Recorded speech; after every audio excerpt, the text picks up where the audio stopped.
Mestre, eu preciso de um milagre. Transforma a minha vida, meu estado. Boa noite a todos. É com muita alegria que a gente inicia mais um evento do capítulo 4 da Donep aqui de Porto Alegre. E ainda a alegria maior por ver, né, tantas pessoas, tantos amigos aqui reunidos. E eu queria fazer essa noite uma homenagem ao nosso apoio feminino. Queria que vocês do apoio feminino viessem até aqui. Porque a gente organiza os eventos, mas uma parte, eu digo assim, a mais fundamental, vocês fazem. Vocês têm o sorriso no rosto, recebendo os convidados nossos.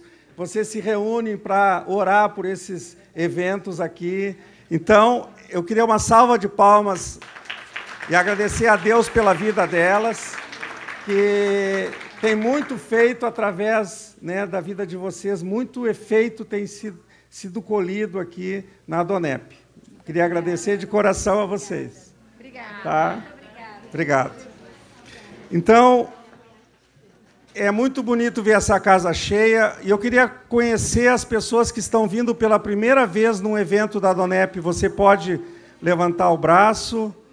Ó, que legal. Pessoas novas que foram convidadas. Parabéns, então. Queria uma salva de palmas para vocês. Que seja uma noite que marque a sua vida. Vocês que estão novos devem ter recebido uma ficha de comunicação.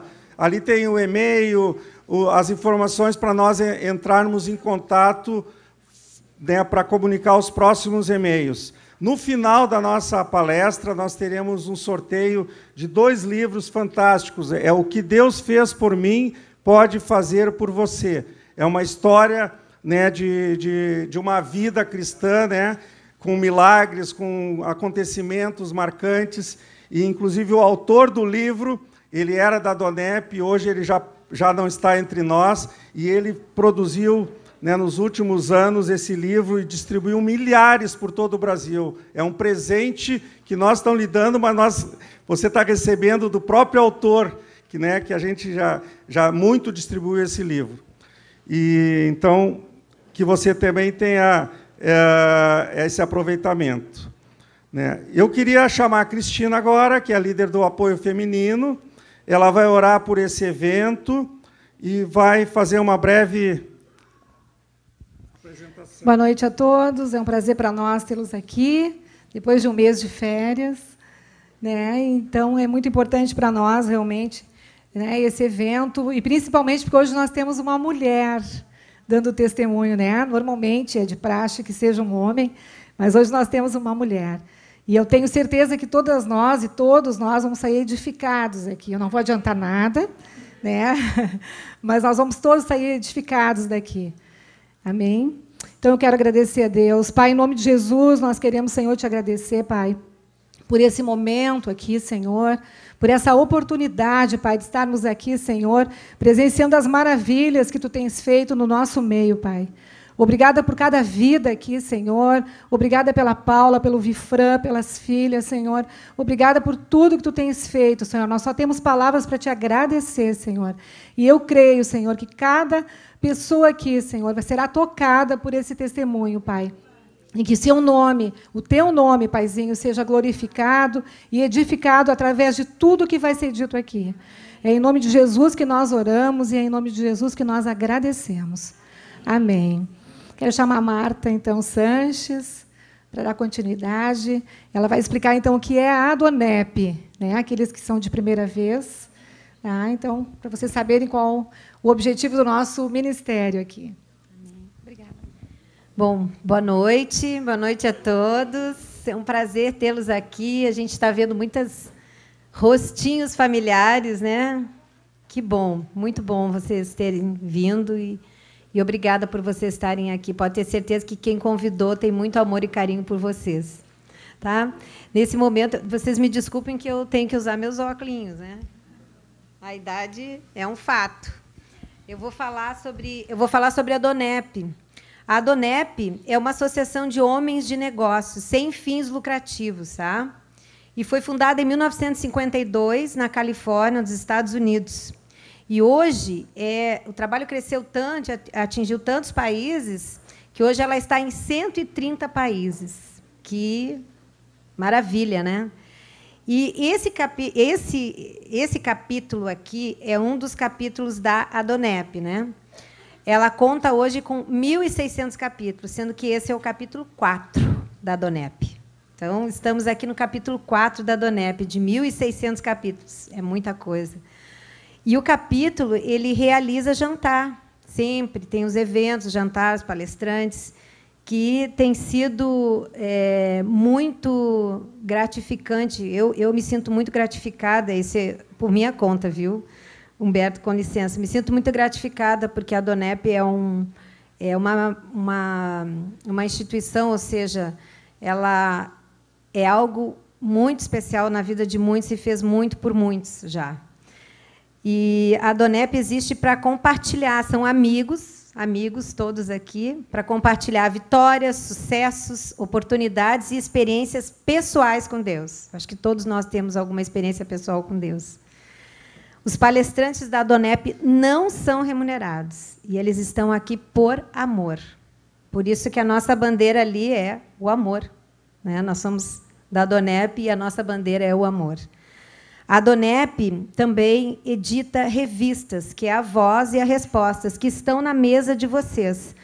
Essas revistas podem ser levadas, né? Podem compartilhar com um amigo, com um irmão, com um parente, né? Ou em algum local que vocês queiram deixar. Ali tem depoimentos de pessoas que tiveram suas vidas transformadas. São 4 testemunhos, 4 depoimentos de pessoas que tiveram suas vidas transformadas. E temos um site também. Esse site é adonep4.com.br. Lá nós temos também os testemunhos, que são os palestrantes que vêm aqui por amor, dar o seu testemunho. Vocês podem ir lá e vão encontrar esses testemunhos também. Esses depoimentos, né? E esse momento é único. Então, preparem-se, curtam, né? E vocês vão sair daqui, com certeza, impactados. Não vão sair como entraram, pode ter certeza, porque cada experiência de vida é algo de Deus, né? Eu vou passar... Com licença. E, nesse momento, agora, após relatar o que é a Adonep, nós chegamos no nosso momento crucial e o mais importante dessa noite, que é o nosso depoimento da nossa palestrante.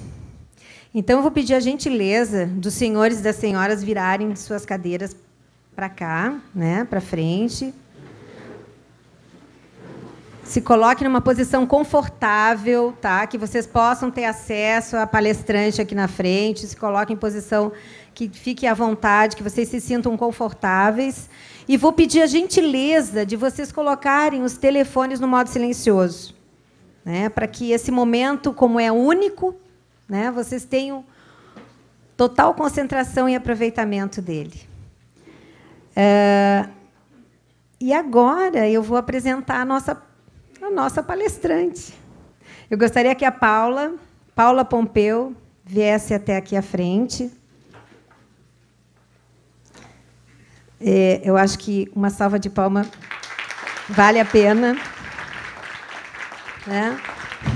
Primeiramente, que eu tenho o maior prazer em apresentar ela, porque ela é minha amiga, né? E amiga de coração, e mais ainda minha colega de profissão. Então, a gente tem muito que compartilhar, né? Na profissão, na amizade, nos testemunhos, nos depoimentos, né, Paulinha? Para os íntimos e para os mais próximos, Paulinha, tá? Porque ela é pequenininha, né? Mas eu digo para ela, quando eu encontro ela, que ela é uma pequena, grande mulher, né? Eu digo isso a ela. Ela é uma pequena, grande mulher. A Paulinha, ou a Paula, né, é casada com o Vifran Pompeu, que está aqui do lado dela. Há 11 anos, tem 2 filhas, né? A Pamela e a Sofia. A Paula é advogada, já falei, né? Formada com pós-graduação em Direito Material e Processo do Trabalho e Direito Previdenciário, desculpa. É graduanda em Teologia pela Faculdade Teológica Sul-Americana. E também é coordenadora da ONG Internacional A21, em Porto Alegre. Tá? Então, é um prazer, Paulinha, tê-la aqui conosco. É uma alegria para a Donep. Eu tenho certeza que esse momento estava escrito nas estrelas, como eu disse antes. E é com muita alegria e satisfação que eu passo o microfone para você. Seja muito bem-vinda. Tá?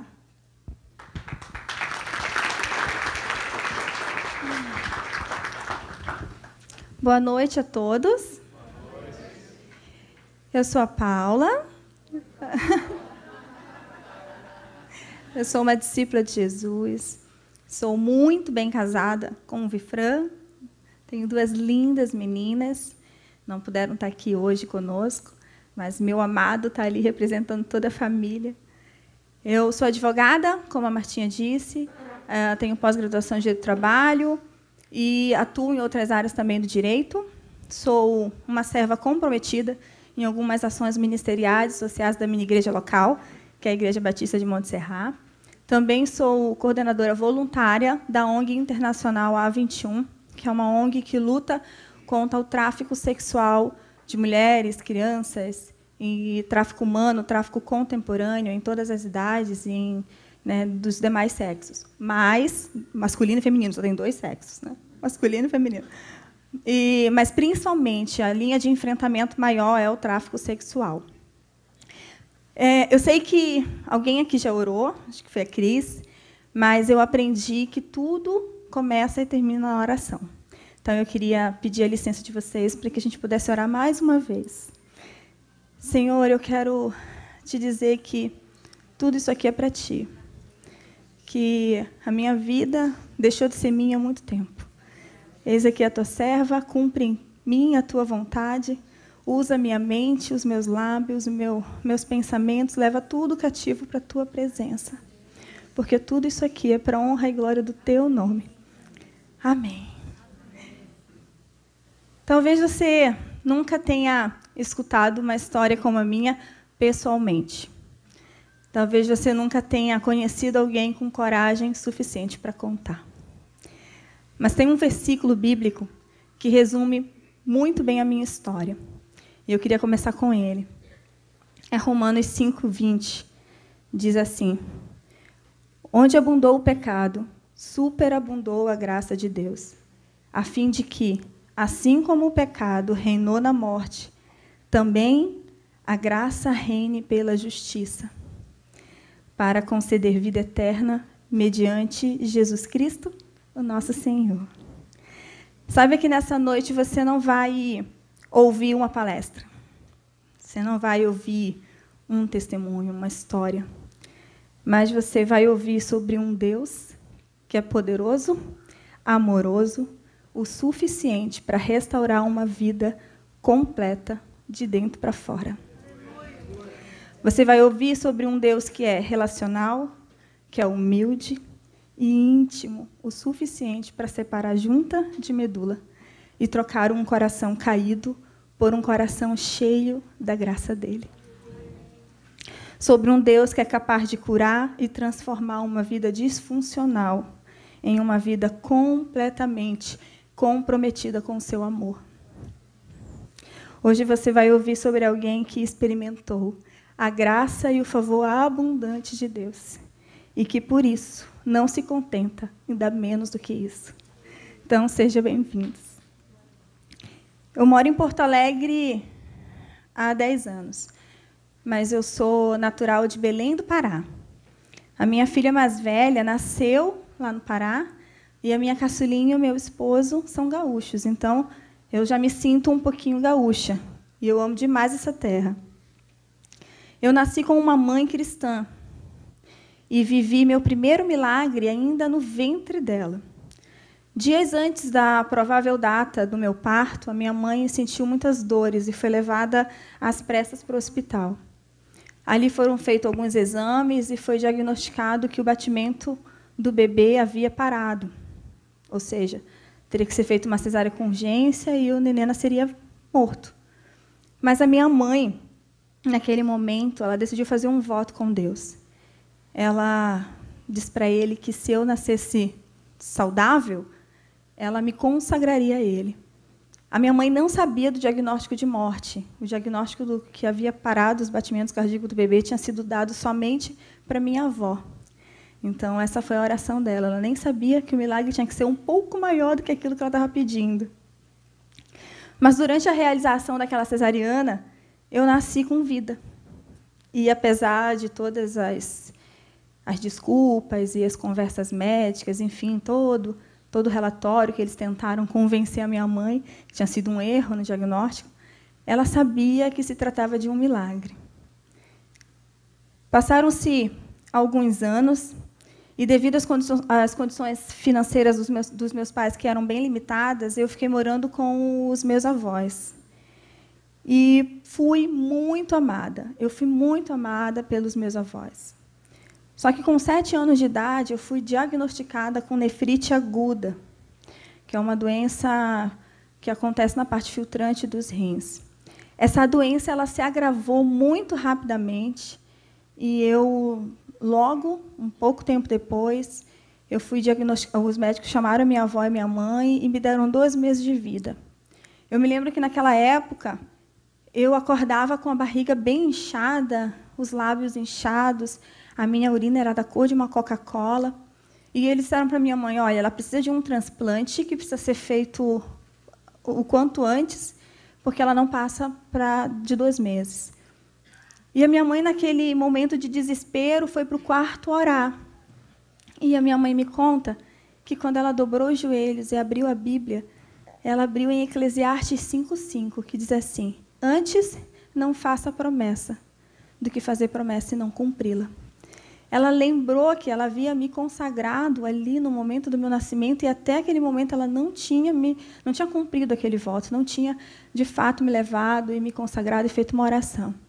Ela acreditou que aquilo era uma resposta de Deus para o desespero dela. Então, ela me pegou, me levou para na igreja dela. E essa cena eu lembro. Eu lembro de estar numa igreja muito simples, com muitas pessoas ao meu redor, orando não só pela minha consagração, mas também pela minha cura.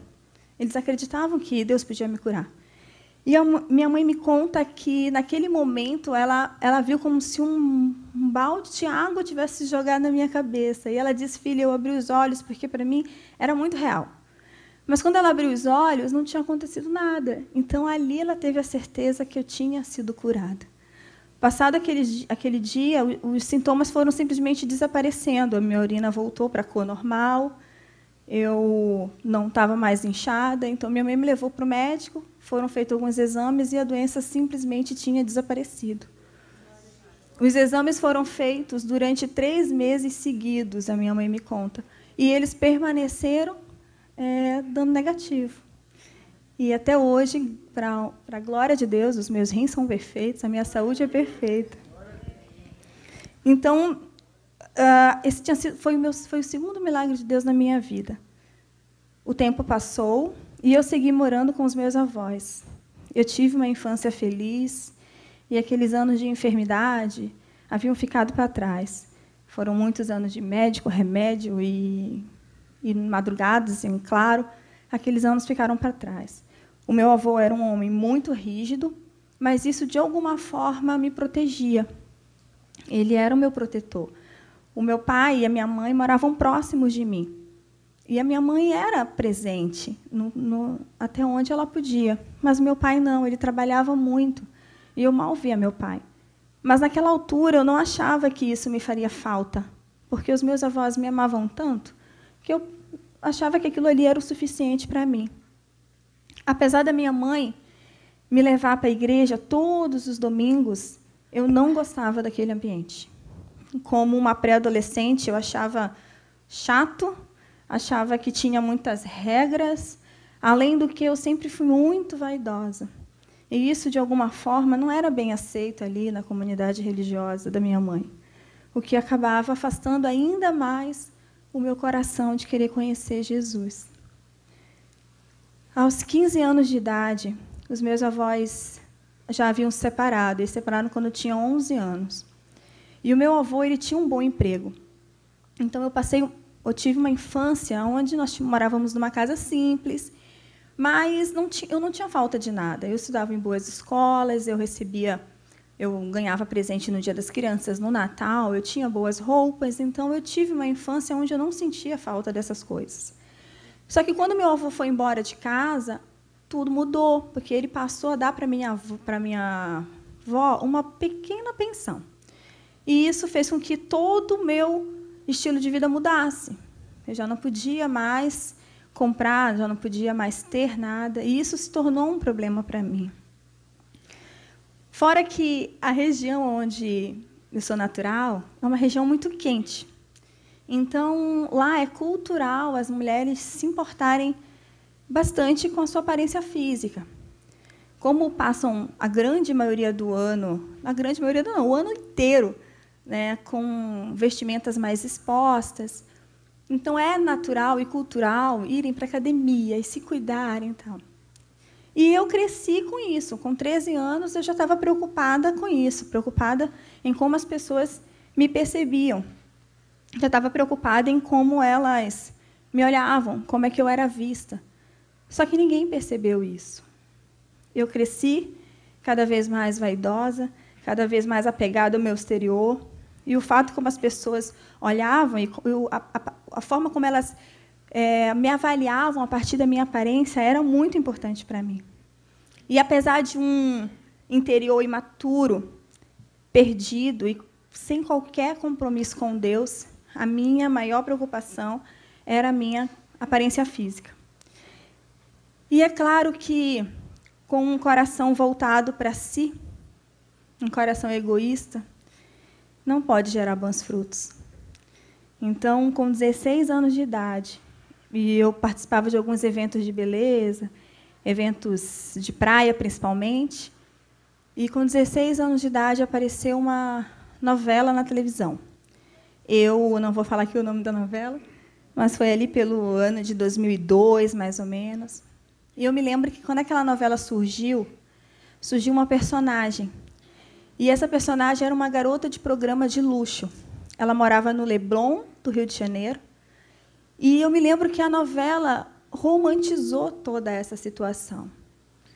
Essa menina foi colocado um glamour ao redor dela, ao redor do personagem. E eu estava justamente vivendo aqueles conflitos das questões financeiras. Então, quando eu olhei para aquela novela, eu já tinha iniciado a minha vida sexual antes disso. Já estava completamente perdida, mesmo que ninguém ao meu redor visse ou percebesse. Quando eu vi aquela novela, eu pensei, puxa, está aí a solução dos meus problemas. E sabe, queridos, o mundo espiritual ele é muito mais real do que o que a gente pensa. Quando eu olhei aquilo, eu pensei e o convite chegou. Eu nem precisei ir atrás. Eu nem fui buscar onde encontrar aquilo. Chegou. Chegou através do estilo de vida que eu tinha, de estar envolvida em muitas coisas. E quando aquele convite chegou, eu não pensei 2 vezes em aceitar. Principalmente influenciada por aquilo que eu estava vendo na televisão. Uma coisa que é muito importante deixar claro aqui é que eu estou falando de algo de 18 anos atrás. Hoje, inclusive, tudo isso que eu estou narrando é normalizado. Né? Hoje, inclusive, existem tantas e tantas mulheres que entendem que isso é até um direito delas. Né? Eu não consigo ver direito onde tem abuso. Eu acho que, quando envolve dinheiro, deixa de ser direito e passa a ser abuso. Mas, naquela altura, isso era tudo muito discreto. Ainda era tudo muito escondido. Né? As pessoas falavam de uma forma ainda mais disfarçada. Então, eu aceitei esse convite e ninguém nem percebeu. Ninguém nem via, minha família nem desconfiava disso.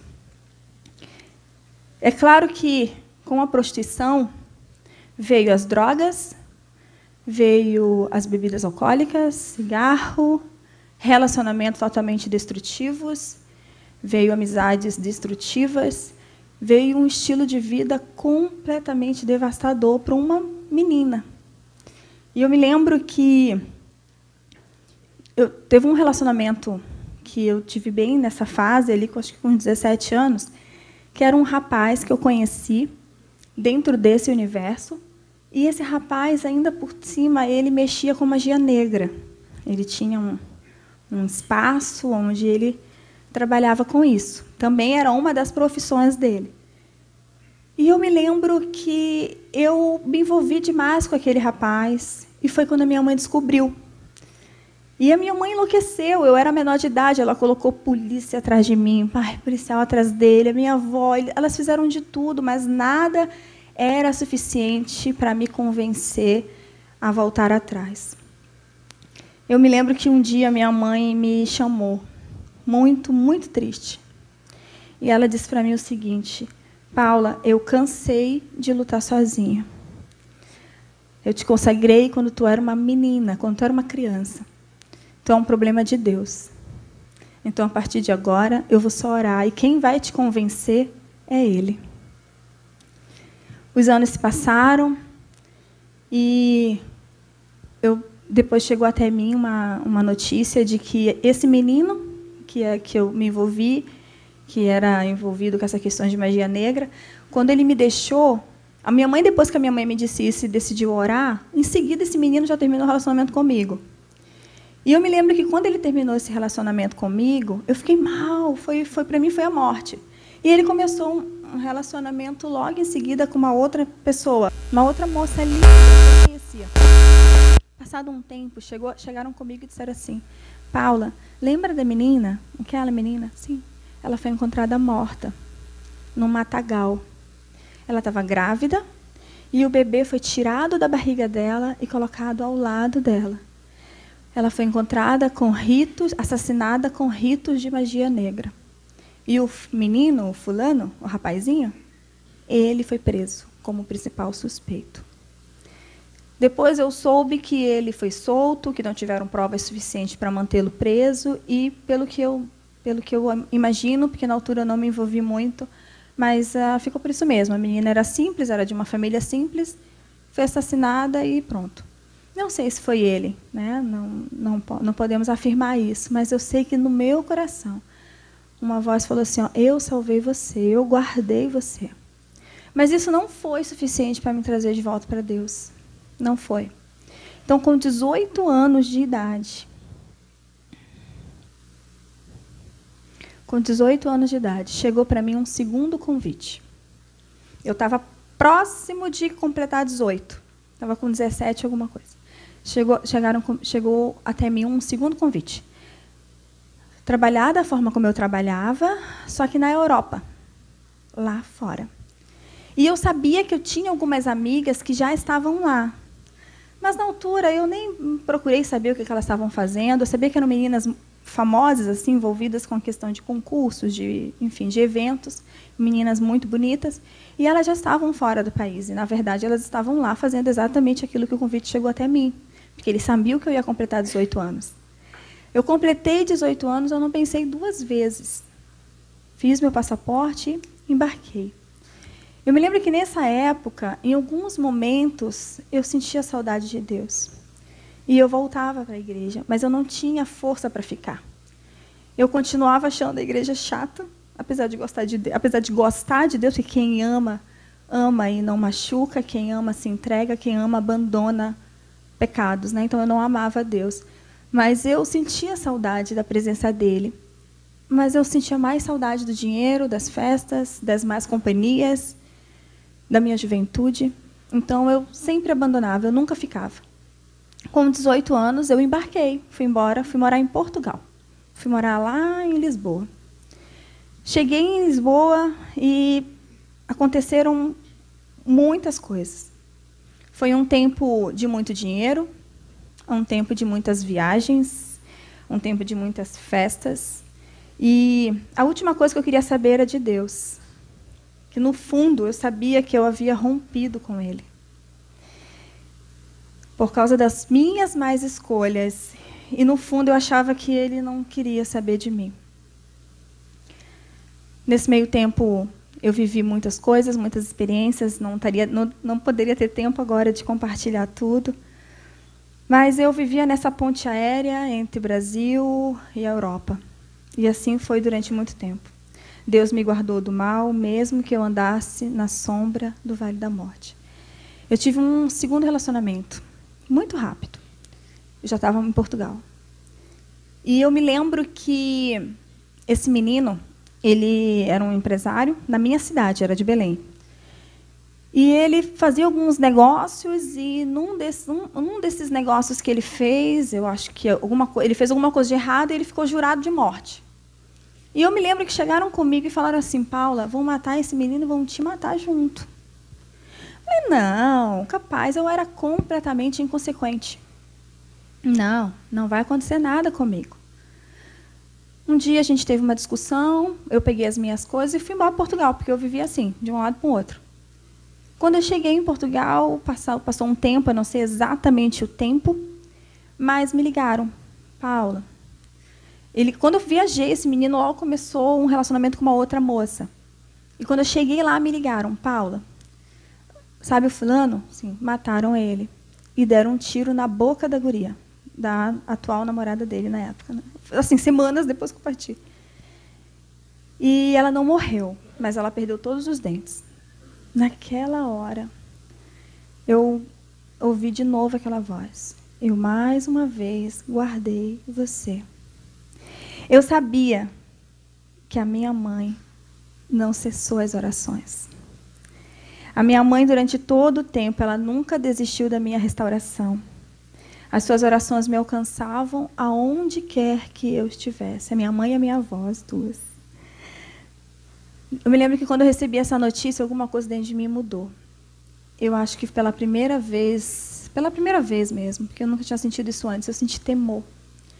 Eu pensei, ou medo, acho que era medo, porque eu pensei: Deus, se eu tivesse morrido, para onde que eu teria ido? Porque eu já conheço a palavra, eu conheço a verdade, eu sei, eu já ouvi falar, eu não sou ignorante. Para onde que eu iria? E naquela noite, alguma coisa mudou dentro de mim. E eu cheguei em casa, de madrugada, e eu percebi que tinha alguém lá dentro. Não era ninguém, não era nenhuma pessoa, era uma pessoa, aliás, mas não era uma pessoa física, não era um homem ou uma mulher. Era alguém, eu sabia que tinha alguém lá dentro. E eu não senti medo. E eu me lembro que eu me ajoelhei do lado da minha cama. Eu morava num apartamento bem na avenida principal de Lisboa. E eu me ajoelhei e eu olhei para aquela janela, para fora dela, e eu comecei a chorar.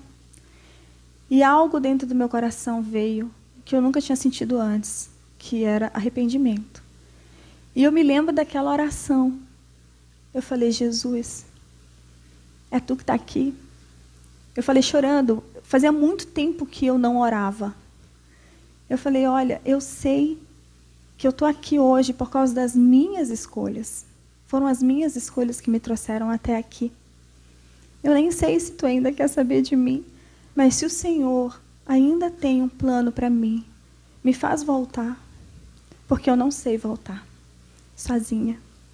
Eu me lembro que eu falei isso para ele. E sabe o que é mais lindo? É que ele não queria fazer eu voltar para uma antiga vida, porque não tinha nada de bom no meu passado. O que ele queria era me dar uma nova vida. Ele queria me dar uma nova identidade. Ele queria se revelar a mim naquela noite.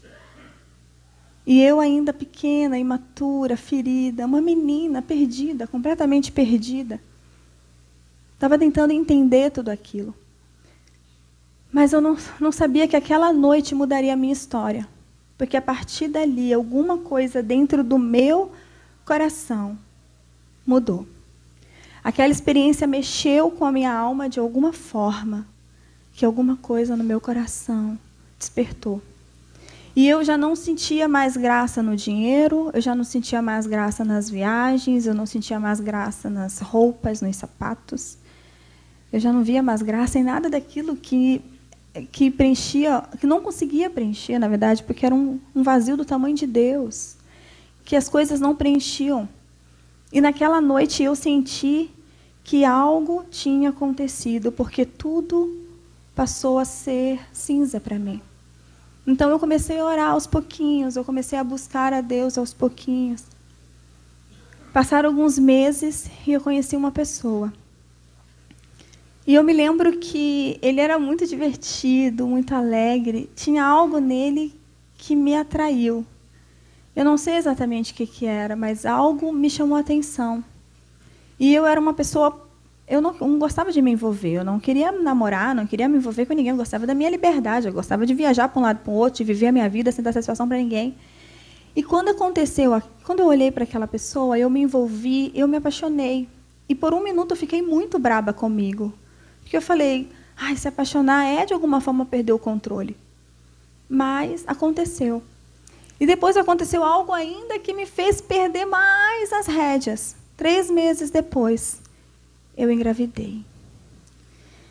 E foi um susto para mim.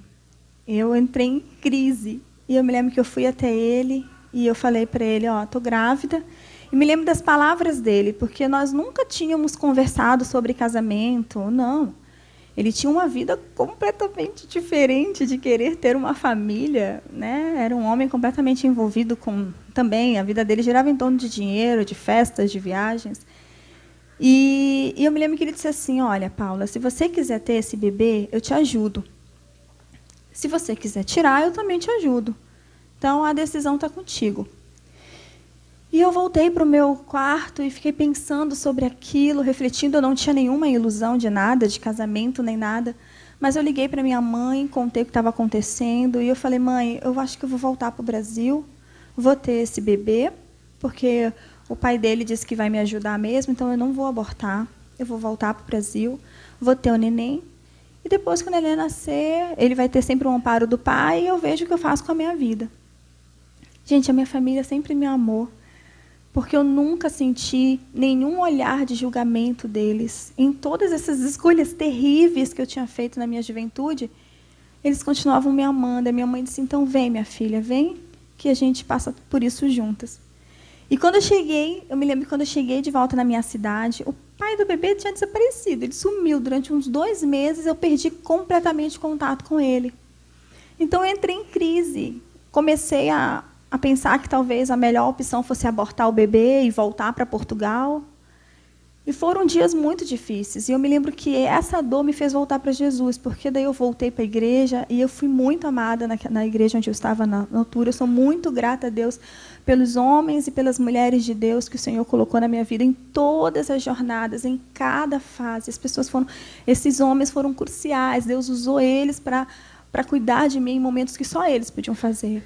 E eu me lembro que eu fui muito amada por aqueles pastores, né, aquelas mulheres, o pastor João e a sua esposa.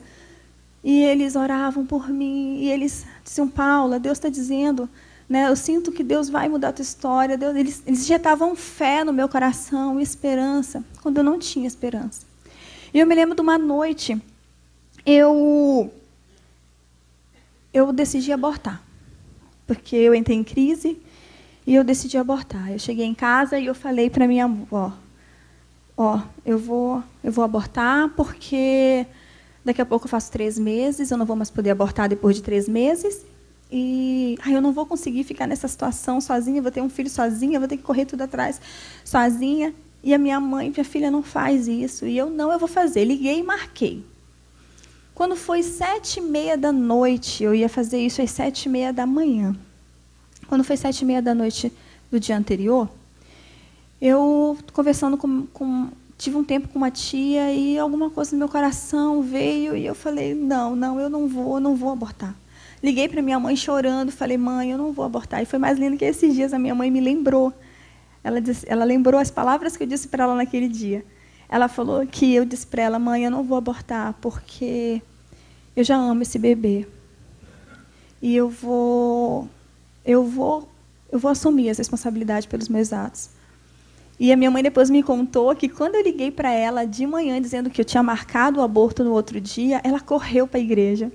Ela disse, Paula, eu fui para a igreja, eu chorei, eu falei, Deus, não faz isso. Não faz isso. E ela disse que Deus, ali na altura, numa canção, falou o coração dela, e ela voltou para casa e disse, Paula vai desistir, não vai mais. E quando ela chegou em casa, eu liguei só para confirmar que no dia seguinte eu ia lá na clínica do aborto. E ela disse assim, que quando eu desliguei o telefone... Não, eu liguei para confirmar que eu ia. Né? Mãe, tu vai, né? E ela disse que naquela hora ela desligou o telefone e ela disse, Deus, tu me disse de tarde que ela não ia passar por isso. Tu me disse de tarde que a gente ia ter vitória. Eu acredito em ti. O diabo não vai vencer essa, não vai roubar esse bebê. Eu acredito. Ela disse que logo em seguida eu liguei, e é verdade, eu liguei 2 vezes e falei, mãe, desisti. Então, a minha mãe me contou esses dias isso, me lembrou, né? E eu decidi, então, ter o bebê. E Deus é tão pontual, Ele é tão detalhista, Ele é um Deus tão de detalhes, que eu desliguei o telefone tocou de novo. E é um telefone que não tinha bina, antigamente aqueles telefones residenciais, né, que não tem bina. Então, eu peguei o telefone de novo, pensei, deve ser minha mãe. Quando eu atendi, era o pai do bebê, né, explicando para mim por que ele tinha se ausentado todo aquele tempo, tal, e eu escolhi acreditar. E eu me lembro que, naquela hora, Deus falou no meu coração, eu só esperei o teu primeiro passo. Eu queria saber se tu realmente estava disposta a mudar. Então, nós nunca tivemos planos de casamento, ele cuidaria do bebê, a partir dali ele passou então a me ajudar financeiramente, e eu passei toda a minha gestação dentro da igreja, com a minha mãe, com o apoio de amigos, de pessoas que me amavam, né? Na altura eu pude ver quem eram os meus amigos, e foi muito bom. Não foi uma gestação difícil, em alguns momentos eu tinha depressão. Eu me lembro que eu sofria porque eu era apaixonada pelo pai daquela criança e eu sabia o estilo de vida em que ele vivia e como ele vivia. E eu sofri um pouco com aquilo, mas Deus esteve comigo. Eu escolhi permanecer. A nenê nasceu, o pai dela conheceu ela depois que ela nasceu. E eu me lembro que ele odiava a igreja. Ele dizia que pastor era ladrão, ele dizia que a igreja são pessoas ignorantes, pessoas que não estudam, enfim. Era assim, ele não gostava. E eu me lembro que um dia eu liguei para ele e falei que eu ia num retiro. E ele disse assim para mim, tu vai no retiro? Tu não vai no retiro? Eu disse, eu vou no retiro. E daí ele falou, se tu for, eu nunca mais vou te ligar. E me ameaçou. E aí a minha mãe disse, filha, não precisa afrontar. Não vai. E outras amigas também me disseram, não vai, não precisa. Aí eu parei, eu falei, não vou fazer isso. Sabe por quê? Porque eu já troquei Jesus tantas vezes, por tantas coisas, eu não vou trocar de novo. Eu vou. E eu fui. E quando eu voltei no domingo, a primeira coisa que aconteceu quando eu coloquei o pé dentro de casa foi o telefonema dele. E naquele telefonema ele me disse que tinha decidido que a gente ficaria juntos. Então, foi Deus mais uma vez esperando a minha decisão, a minha boa escolha. As minhas más escolhas tinham me afastado dele. E eu tinha que fazer novas escolhas para que eu pudesse viver uma vida nova. Então, nós casamos, fomos morar na Inglaterra, depois Portugal. Depois do casamento, nós moramos por mais ou menos 3 anos fora do Brasil. E foram os piores anos da minha vida. Eu cheguei a pensar que a bênção tinha virado maldição. Porque aquele homem que era alegre, feliz, tinha se transformado num homem ciumento, mal-humorado, raivoso, e eu sofri muito. E eu me lembro que chamei a minha mãe e disse assim, eu vou me separar, porque eu não quero mais.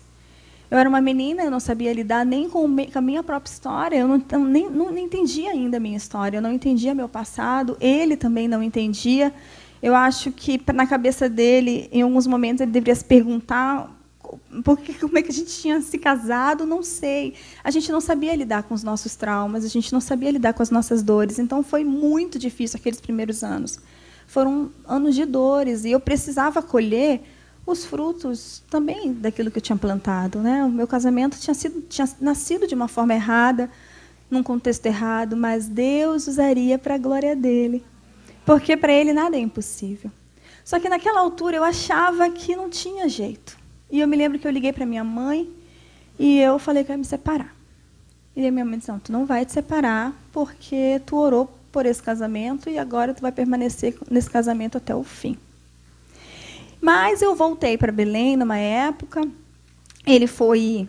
daí ele foi até mim, a gente conversou, Eu tive amigas que seguraram na minha mão naquela época, que oraram quando eu não tinha força para orar, que injetaram fé no meu coração quando eu não tinha força para acreditar.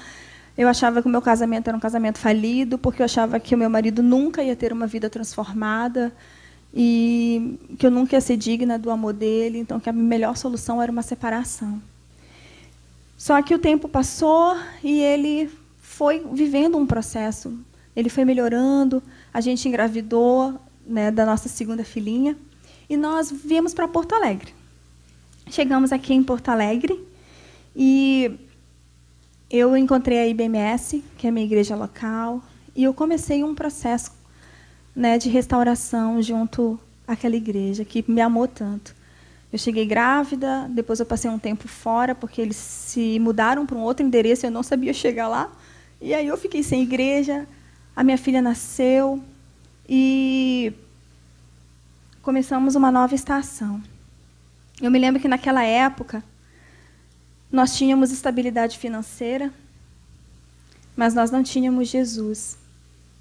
Nós não tínhamos nada, na verdade. O nosso casamento não duraria muito. Quando eu cheguei em Porto Alegre, eu não sabia lidar com as lembranças ruins daqueles primeiros anos de casamento. Eu não conseguia perdoar ele pelos primeiros anos. Eu lembrava das dores, eu lembrava das infidelidades, eu fui infiel também, eu quis machucar ele, eu quis fazer ele pagar, que ele pagasse por tudo que ele tinha feito, e decidi me separar. Eu me lembro de uma tarde onde eu fui tocada pelo Espírito Santo. E eu me lembro que Deus me confrontou com uma pergunta. Que da minha frente, novamente, eu tinha 2 caminhos para escolher. Eu me vi diante de 2 escolhas. Ou eu vivia uma vida de aparência, fingindo viver um casamento feliz, mas que logo, logo ia se tornar num divórcio. Ou eu corria para Deus e clamava por restauração completa. Não bastava somente eu, mas toda a minha casa precisava andar na verdade e ser transformada por essa verdade. Foi quando eu fiz algo que eu ainda não tinha feito. Eu tirei as máscaras. Eu chamei pessoas que eu sabia que me amavam e fui mostrando as minhas cicatrizes.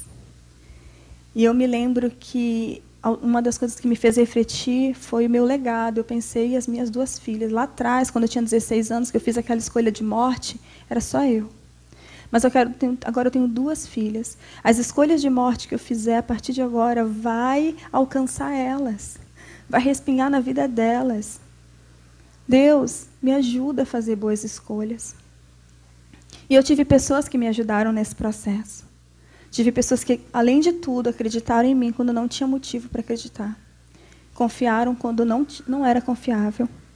Mas porque elas viam o que Jesus tinha para a minha vida, não o que eu mesmo tinha feito com ela até ali.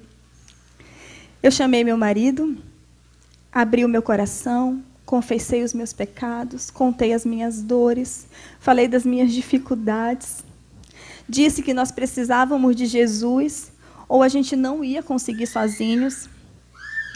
E aí ele decidiu, então, ir no retiro da nossa igreja, naquela altura. Ele foi mais gracioso comigo do que eu tinha sido com ele.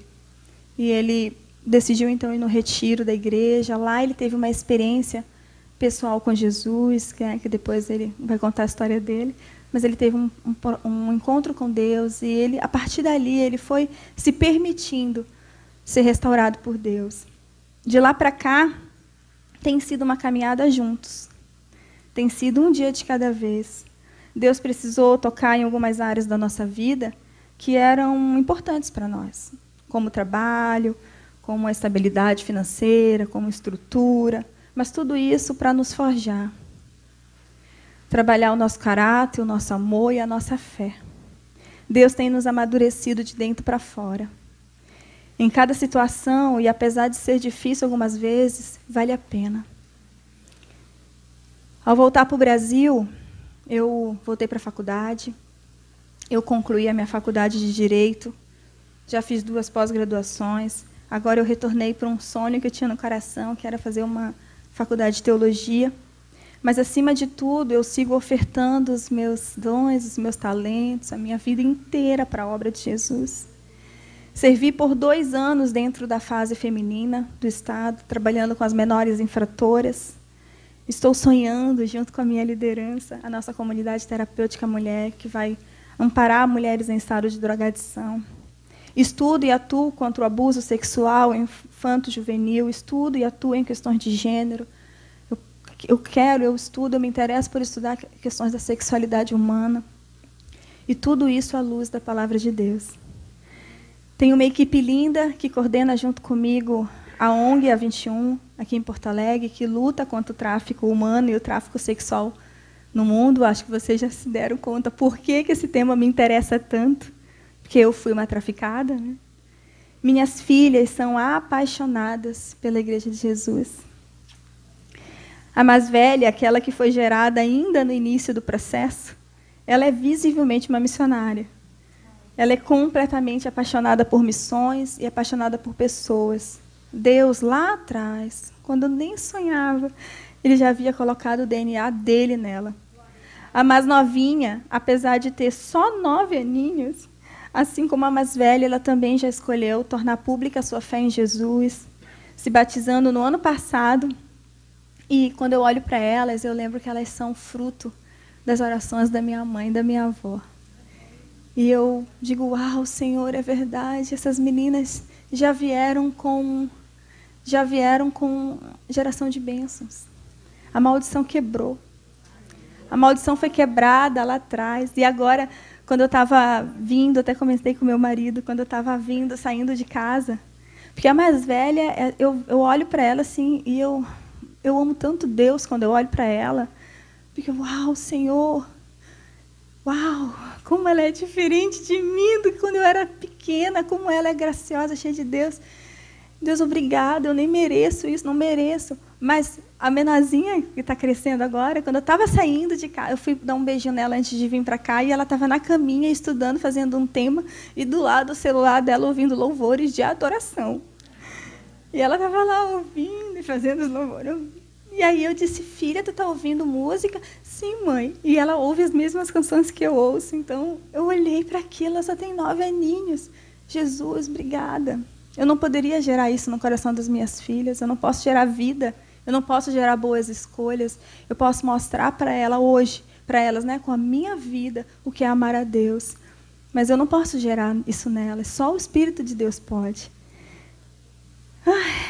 O maior milagre da minha vida não foram as curas físicas da minha infância. Não foi Deus me ressuscitando no ventre da minha mãe. Não foi Ele me curando aquela nefrite, não foi Ele me resgatando da prostituição, não foi Ele me dando um marido que me ama, um marido que hoje é transformado para a honra e glória do Senhor, um homem que me encoraja, que caminha comigo, que eu disse, ai, Deus está mandando fazer isso, Ele, então vai e faz. Ai, Deus está botando isso no meu coração, então vai, faz. Ele me encoraja, Ele sonha comigo, isso não tem preço. Mas esse não é o maior milagre. O maior milagre não são as minhas 2 filhas amarem Jesus sem fazer nenhum esforço, para elas ser natural esse amor.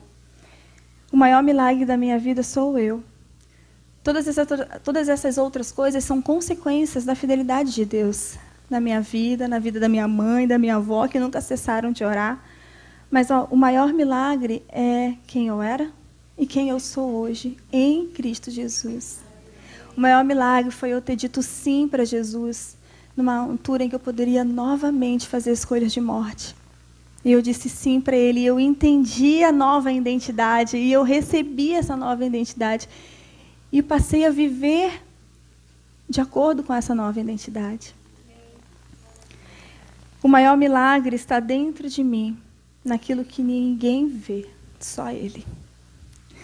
Num coração dócil, num coração humilde, fiel, santo, que é de muito valor para Deus.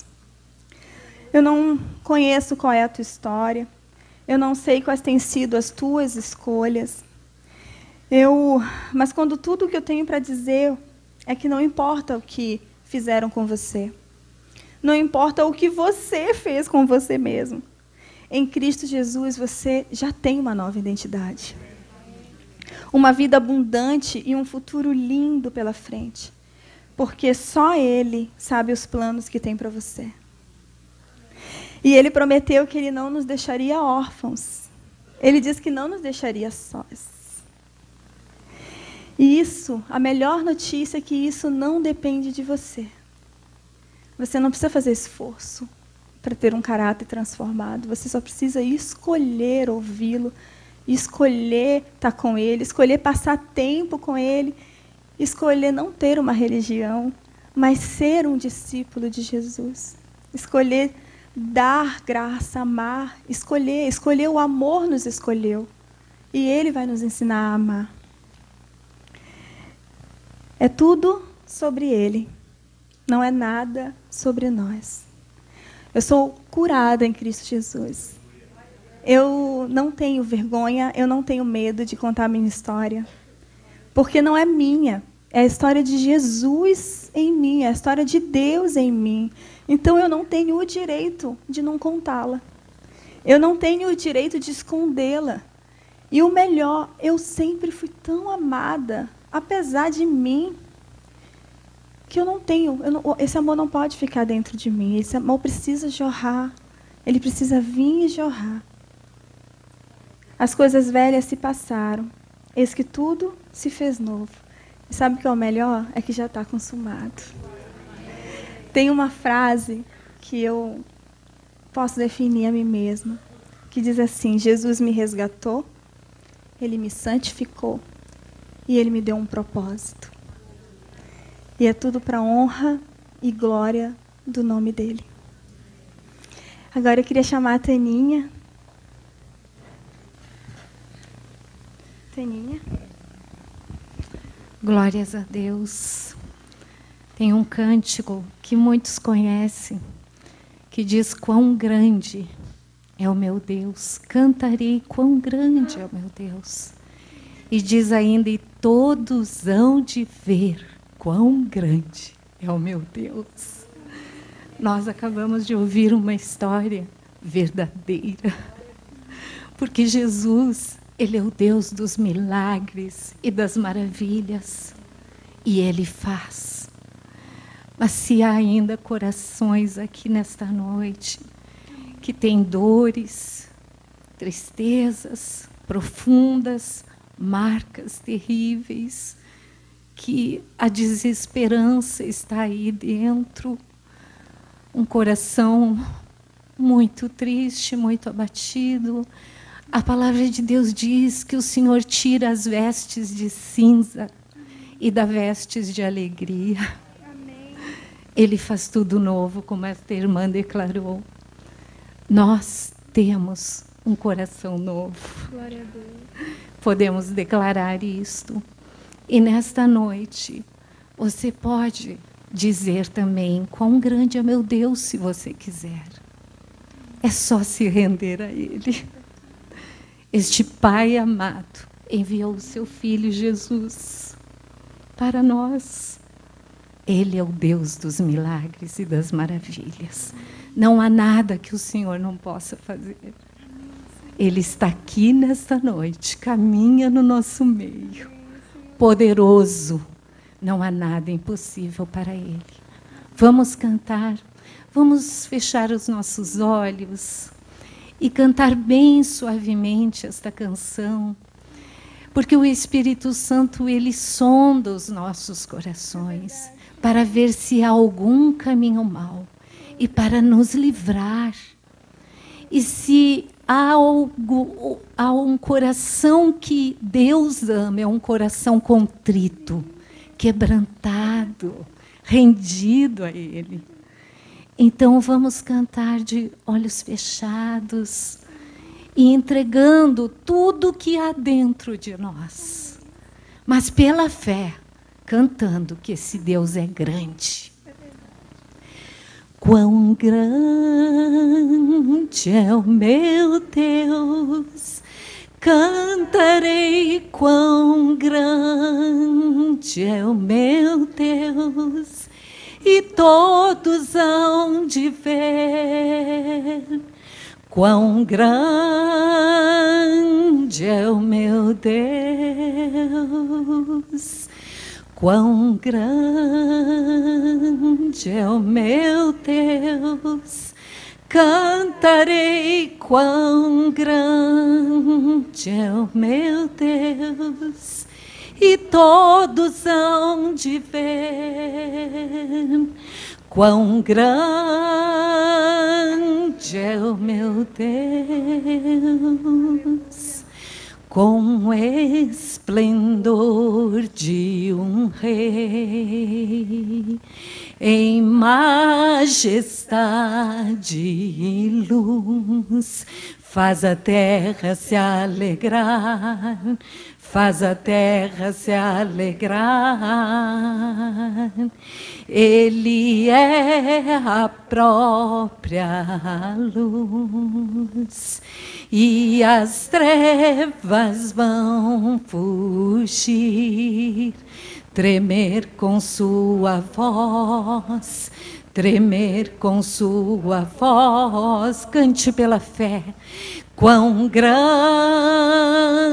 é o meu Deus, cantarei, quão grande é o meu Deus, e todos hão de ver quão grande é o meu Deus. Sobre todo nome o seu, Ele é digno do louvor. Eu cantarei, quão grande é o meu Deus, quão grande é o meu Deus. Oh, cantarei, quão grande é o meu Deus, e todos hão de ver quão grande é o meu Deus. Amém, aleluia.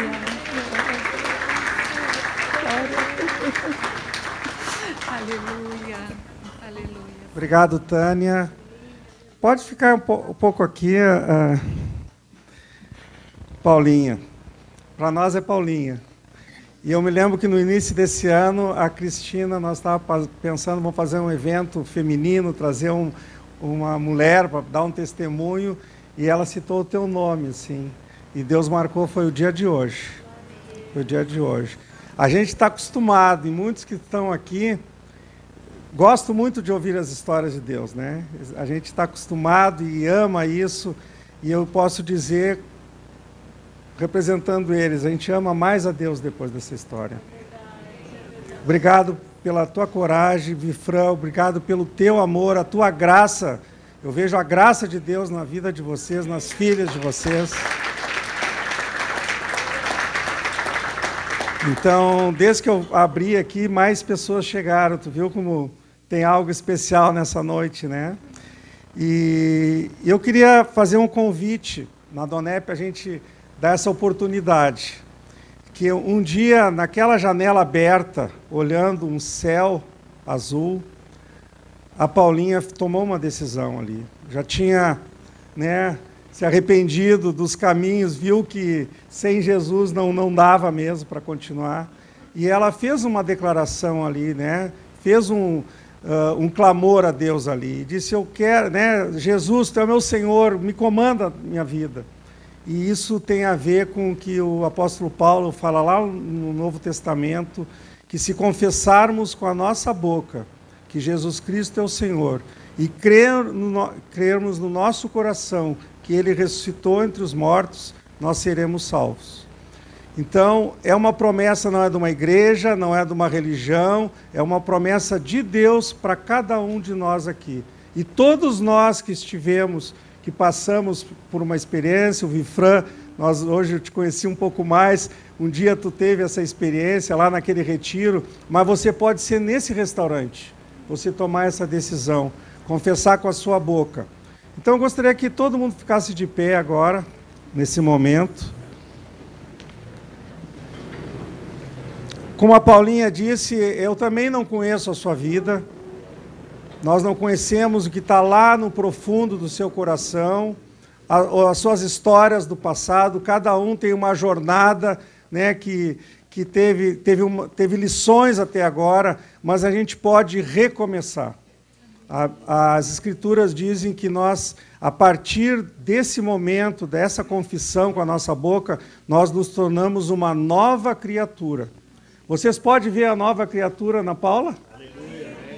A gente vê. Eu sabia de ouvir falar, tá? De ver da Cristina me contar das tuas histórias. Hoje, eu estou convicto dessa nova criatura. Assim, Deus despejou uma novidade de vida em você. Né? E por isso a graça nas tuas filhas. Por isso a graça nas pessoas que tu ajuda. Né? E que vocês, né, têm esse testemunho lindo. Então, eu queria que agora a gente fechasse os olhos para fazer uma oração similar àquela, daquela tarde, aquela noite que ela se declarou para Deus ali. E você repete comigo assim: meu Deus, meu Pai, eu entendi essa noite que eu preciso de Ti. Eu me arrependo dos meus pecados com a minha boca, que Jesus Cristo é o meu único e suficiente Senhor e Salvador da minha vida. E eu te peço que a partir de agora eu ande em novidade de vida e eu tenha a Tua vontade na minha vida. E eu te agradeço em nome de Jesus. Amém. Você pode até permanecer de olhos fechados, mas quem fez essa oração com esse significado pela primeira vez, você levante um braço para mim poder enxergar aqui você. Amém, amém, que legal. Tem mais alguém que fez uma oração, que nunca tinha feito uma oração com esse sentido? Você pode ainda levantar a mão. É uma mão para Deus, não é uma mão para nós aqui. Amém. Nós podemos sentar, e essas pessoas que levantaram a mão, os demais podem sentar. Nós temos aqui queremos o Vifran, podia nos dar honra aqui, né, vocês entregarem um livreto da Donep aqui, que diz assim: agora você faz parte do povo mais feliz da terra. Você que tomou essa decisão, que levantou o braço, você pode vir aqui que você vai receber esse presente da Donep. Quem é que fez essa oração, que levantou a mão?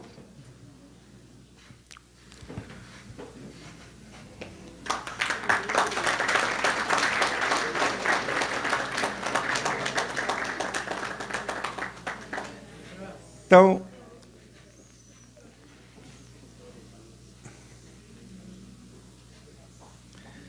queria que você pode subir aqui, a Paulinha também. Cristina, tu podia vir aqui, nós vamos orar por esse casal, que eles são muito jovens, tem muita coisa, muita graça de Deus na vida de vocês, para despejar em pessoas, em famílias, né, nos projetos que Deus tem para vocês.